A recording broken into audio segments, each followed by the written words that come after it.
Ever wondered why, after you finally get that thing you worked so hard for, there's sometimes this quiet letdown? You're standing there, you got the promotion, you closed on the house, you're in the relationship you wanted, and instead of feeling full and happy, you feel a little bit empty, a little bit hollow. Like you were expecting a feast and you got a single plain cracker. It's confusing, right? And maybe a bit embarrassing. You think, I should be over the moon. Why do I feel so flat? That's what we're going to talk about. In this video, I'm going to tell you about why some people feel empty after achieving what they wanted. It's a strange, quiet experience that happens to more people than you'd think. It's not about being ungrateful or greedy. It's about something that happens inside us, in the way we chase things and the way we expect to feel once we have them. It's about the gap between the dream and the reality, and what we're really looking for when we're chasing those big goals. Think about the last time you really wanted something. Maybe it was a new bike when you were a kid, or a particular grade in school, or a job. For months, maybe years, it's all you can think about. You imagine how life will be when you have it. You picture the details, the smell of the new bike, the feeling of telling your friends about the job, the peace you'll feel in that new house. That daydream is powerful. It keeps you going. It's like a movie you play in your head on repeat, and it's a great movie. Everything works out perfectly. You're happy. The sun is always shining in that daydream. Then, after all the work and the waiting, you get the thing, the real thing. And for a moment, it's amazing. There's a rush. But then, real life settles in. The new bike gets a scratch. The job has a difficult boss and boring paperwork.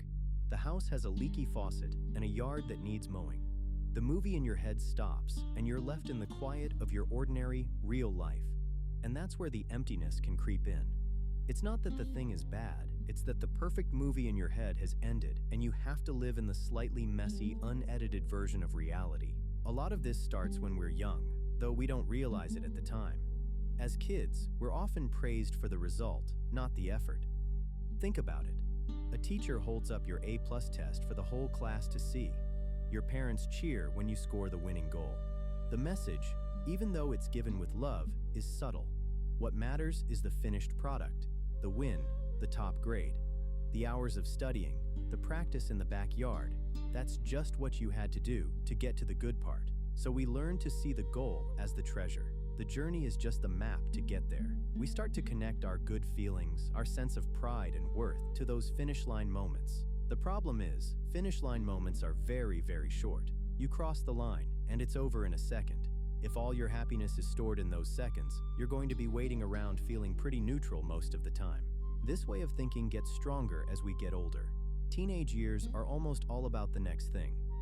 When I get my license, when I graduate, when I get to college, life feels like it's on hold, and real living will start later. We get very good at waiting for the future. We become experts at wanting. We build whole identities around what we're trying to become. I'm a pre-med student. I'm trying to make varsity. The wanting and the striving give us a clear label, a clear path.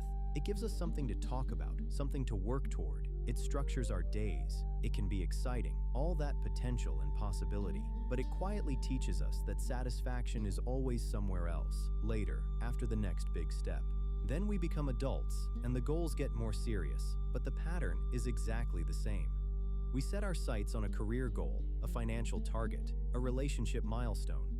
We tell ourselves, when I get that promotion, then I'll feel successful. When we buy the house, then we'll feel settled. When we have a baby, then our family will feel complete. We pour enormous energy into these targets. We work late, we save money, we plan and dream. That target becomes the organizing principle of our lives. It decides how we spend our time, our money, our mental energy. It's like we're on a long road trip, and the only thing that matters is the destination city. We don't look at the scenery along the way. We don't stop at the weird little roadside attractions. We just watch the miles tick down on the GPS. Finally, we arrive. We get the promotion, we buy the house, we have the baby, and there is real joy, real relief. But then, a few weeks or months later, a strange feeling can appear. It's a what now feeling. The GPS says, you have arrived at your destination, and you're sitting in the car in the parking lot and you realize You have to get out of the car and actually live in this place. The goal that was giving your life direction and purpose for so long is now checked off. It's done. And you haven't needed to think about what comes after done. The goal was like a container holding all your effort and focus. Now the container is empty, and you, standing next to it, might feel a bit empty too. This is where people often make a mistake. They feel this uncomfortable emptiness and think it means they need a bigger, better goal. They think, okay, that promotion didn't do it. I need to become a director. Or, this house isn't enough, we need a bigger one. They jump right back into the striving mode because it's familiar. It feels productive. It silences the what now question by replacing it with a how to question. How to get the next thing. It turns life into a treadmill. You run and run, reaching one finish line just to find the treadmill has already started a new race. You never actually get to stop and be where you are. The emptiness after an achievement is really your soul asking for a breather, and instead, you give it another pair of running shoes. It's important to understand this emptiness isn't a sign of failure. It's not a character flaw, it's a signal. It's your inner self telling you that there's a difference between an achievement and a life. An achievement is an event. It happens on a Tuesday. You get the letter, you sign the papers, you say, I do. A life is what happens on all the other days. The Wednesdays and the Sundays and the rainy afternoons. An achievement can give you a new setting for your life, but it can't supply the meaning or the happiness that fills that setting. That has to come from you, from how you live in that new space. Let's talk about work, since that's where a lot of us pour our striving energy. You work for years to reach a certain position. You imagine the respect, the security, the interesting work.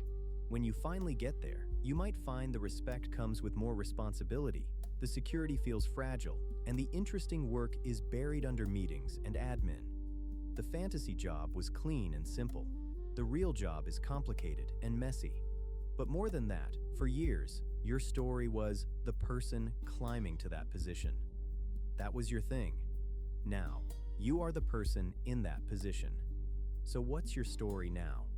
If you don't have a new one, you can feel lost. Your old identity was tied to the climb. Now you need to build a new identity tied to being there, to doing the job well, to mentoring others, to finding new challenges within the role itself. That's a slower, quieter process than the dramatic climb, and it can feel empty at first because the loud, exciting part is over. The same thing happens with things like buying a home. The quest to buy it is an adventure. It's looking at listings, imagining your furniture in different rooms, getting the mortgage approved. It's a project with a clear end. Then you move in. The project is over. Now, it's just your house. It needs cleaning. The toilet runs. The neighbor's dog barks. The dream was static, a perfect picture. The reality is a living, changing thing that requires maintenance, both of the building and of the life inside it. The emptiness can come from the sudden shift from project mode to maintenance mode. Maintenance doesn't have the same thrilling energy as a quest. It's quieter, more repetitive, but it's also what turns a house into a home. The meaning isn't in the buying, it's in the living. It's in the smell of coffee on a Saturday morning, the worn spot on the couch, the memories that collect in the rooms over years. But you can't get those on day one. You have to live through the ordinary days to get there. The emptiness is the space before those memories fill it up. Relationships can follow this pattern too. The chase, the early days, the drama of, does he like me? Or, will she say yes? It's incredibly engaging. It's a high-stakes project. Getting engaged, planning a wedding, these are huge, all-consuming goals. Then you get married. The project is complete. You've won the relationship. And for some, once the project is done, they don't know what to do. A lasting relationship isn't a project with an end. It's a garden. You don't build a garden and then just look at it. You have to water it, weed it, tend to it every day in small ways. It's a different kind of effort, less about pursuit and more about care. If someone only knows how to pursue, the quiet daily work of care can feel confusing and, at first, empty. They might miss the excitement of the chase, but the deep, rich love is in the tending, not just the winning. So, what's really going on in our heads when this happens? Psychologically, We've become addicted to the state of wanting.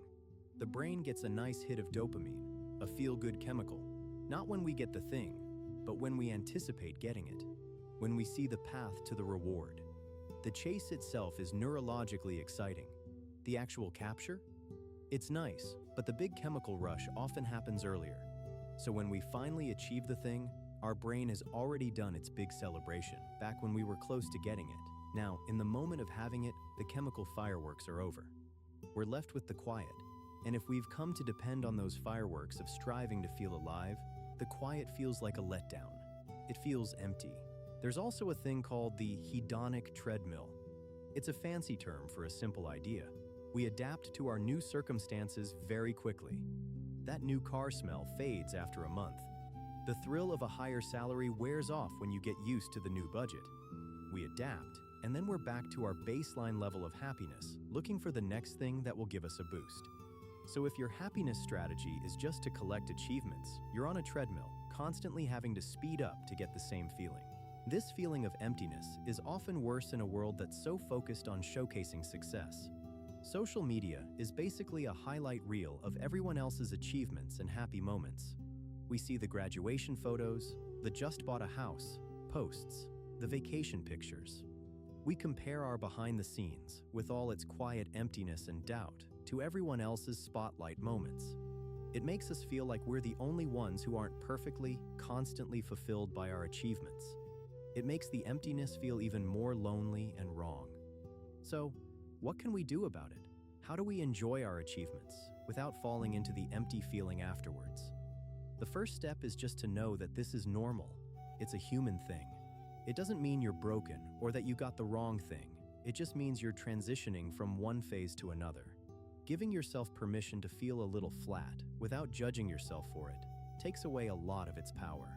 The second step is to try to find joy in the process, not just the prize. This is a skill that takes practice.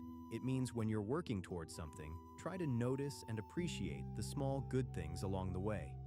The satisfaction of learning a new skill for that job, even if it's hard. The fun of looking at houses with your partner, even if you don't make an offer.